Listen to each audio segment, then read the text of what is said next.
CP Radhakrishnan देश के अगले उपराष्ट्रपति होंगे और बी सुदर्शन रेड्डी को सिर्फ 300 वोट मिले हैं। जाहिर सी बात है इंडिया गठबंधन को धक्का लगा है। जैसा कि एनडीए दावा कर रही थी कि 40 से 50 क्रॉस वोटिंग हुई है इंडिया गठबंधन की तरफ से, वो तो नहीं हुआ है। लगभग 15 सांसद जो इंडिया गठबंधन के हैं उन्होंने क्रॉस वोटिंग की है। 427 वोट दावा कर रहे थे एनडीए के लोग कि 427 वोट उनको मिलने वाले हैं, लेकिन अगर अब जो फाइनल नतीजे आए हैं उसको अगर आप ध्यान से देखेंगे तो निश्चित रूप से जो उनकी एक तरह से उनकी जो घोषणा थी, जो उनका दावा था, उससे 15 वोट उनको ज्यादा ही मिले हैं।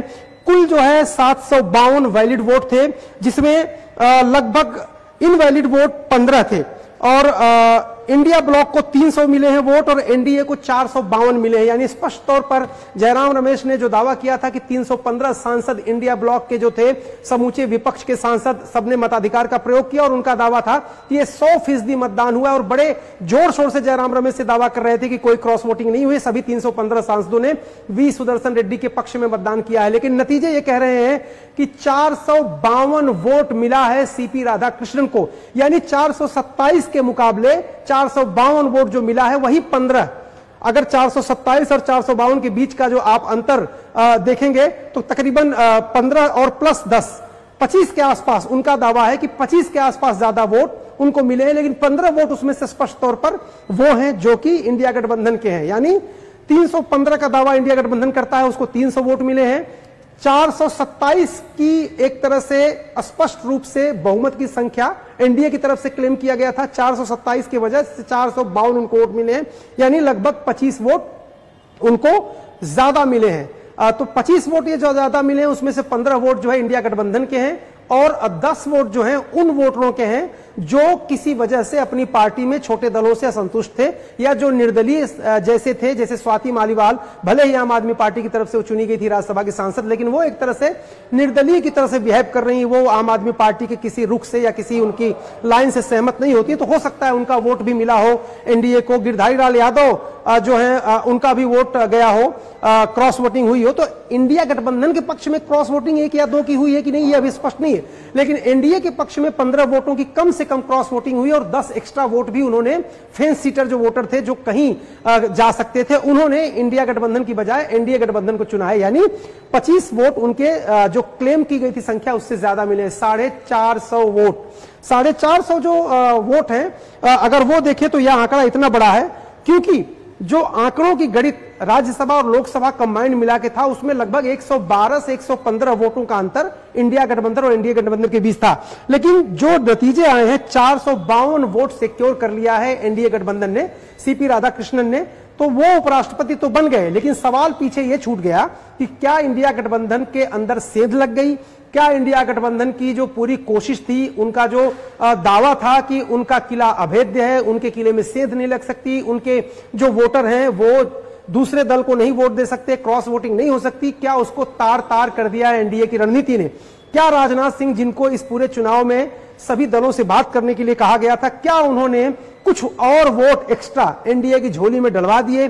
जिस तरह से प्रधानमंत्री ने अपने सांसदों को, अपने मंत्रियों को, अपने सभी नेताओं को कहा था कि आप हर सांसद से बात करिए, चूंकि इस चुनाव में व्हिप जारी नहीं होता, तो आप विपक्ष के सांसदों को भी तैयार करिए अपने पक्ष में वोट देने के लिए और संख्या बढ़ाइए। एक एक वोट महत्वपूर्ण है। जाहिर सी बात है कि बिहार का चुनाव सामने है। जिस तरह से 2024 के लोकसभा चुनाव के आंकड़े सामने आए थे, भारतीय जनता पार्टी 240 पर सिमट गई थी, एक सेटबैक और एक धक्का भारतीय जनता पार्टी को लगा था। लेकिन विधानसभा चुनाव में उन्होंने जीत हासिल की है। महाराष्ट्र की बात करिए, हरियाणा की बात करिए, और अब उपराष्ट्रपति चुनाव में अगर आंकड़ा उनका 452 हो गया है, यानी जो उनको उम्मीद थी उससे लगभग 25 वोट उनको ज्यादा मिले हैं, तो एक फ्रंट फुट पर खेलने का मौका है। बीजेपी की तरफ से यह दावा किया जाएगा कि प्रधानमंत्री की लोकप्रियता लगातार बढ़ रही है और प्रधानमंत्री की जो नीति है उसमें आस्था व्यक्त करते हुए 25 और वोटरों ने उनको वोट दे दिया, उनको उनके साथ समर्थन दिया है। और इंडिया गठबंधन वही इंटैक्ट नहीं है, एकजुट नहीं है, इकट्ठा नहीं है, उसमें सेंध लग गई और 15 सांसदों ने उसके क्रॉस वोटिंग कर दी है।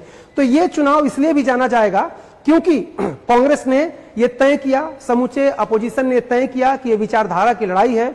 संघ की पृष्ठभूमि से आने वाले सीपी राधाकृष्णन को खुला मैदान नहीं दिया जाएगा, वॉक ओवर नहीं दिया जाएगा, उनके खिलाफ चुनाव लड़ा जाएगा। और इसलिए सुदर्शन रेड्डी, जो सुप्रीम कोर्ट के पूर्व जज लोकायुक्त रह चुके गोवा के, उनको मैदान में लाया गया, उनको उतारा गया। उन्होंने अच्छे खासे तरीके से चुनाव लड़ा। इस चुनाव को इसलिए भी याद किया जाएगा कि बहुत ही स्वस्थ चुनाव हुआ। इसमें दोनों पक्षों ने, खासतौर से दोनों उम्मीदवारों ने एक दूसरे के खिलाफ किसी तरह की गलत बयानबाजी नहीं की, गलत शब्दों का इस्तेमाल नहीं किया, कोई आरोप प्रत्यारोप ऐसे नहीं लगे जिससे कि राजनीति में जो कड़वाहट होती है वो दिखे। तो बहुत अच्छे तरीके से स्वस्थ माहौल में यह चुनाव लड़ा गया और दोनों उम्मीदवारों ने अपने पद की और अपने उम्मीदवारी की गरिमा रखी। जिस पद के लिए वो चुनाव लड़े थे, यानी उपराष्ट्रपति के पद की गरिमा रखी, जिस ऑफिस के लिए वो इलेक्ट होना चाहते थे उसकी गरिमा रखी, और दोनों ने मिलकर के यह तय किया कि हम एक दूसरे के खिलाफ कीचड़ नहीं उछालेंगे, एक दूसरे के खिलाफ इस तरह के शब्दों का, भाषा का नहीं इस्तेमाल करेंगे जिससे कि इस पद की गरिमा को ठेस पहुंचे या लोकतंत्र में किसी तरीके से, लोकतंत्र में जो लोगों की आस्था है, विश्वास है, भरोसा है, उसको किसी तरह से डिगता हुआ दिखे। तो दोनों पक्षों ने इस मामले में जरूर, उम्मीदवारों ने बहुत अच्छे तरीके से चुनाव लड़ा। दोनों पार्टियों ने जाहिर सी बात एक दूसरे पर आरोप लगाए और